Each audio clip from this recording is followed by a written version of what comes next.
we discussed already, whatever the structures around can get injured. In a posterior dislocation, it is a sciatic nerve is under danger. So, around 12% of the posterior dislocations will have a sciatic nerve injury. The common injury is the peroneal part of the sciatic nerve injury. So, we have to check for the foot drop, and in anterior type there may be a femoral nerve stretch or a lateral cutaneous nerve of the thigh can get stretched. So, these are the immediate complications you should check for. Check for any open wound connecting to the dislocation, especially anterior type should be seen.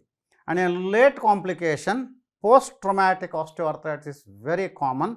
So, post-dislocation in complex type of fractures, it is around 80 to 90%, and in simple dislocations like without fracture, it can go up to 1 in 4 dislocations. So, we have to check for the osteoarthritis.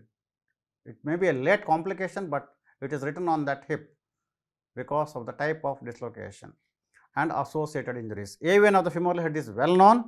Heterotopic ossification, because of the gluteus muscles are contused. So, there may be some bleeding, there may be some calcification of these muscles which are injured, that can lead to heterotopic ossification and can lead to stiffness of the hip joint. Recurrent dislocation is very rare in hip, but in anterior type sometimes it can occur. So, these are the complications associated with the hip dislocation injury.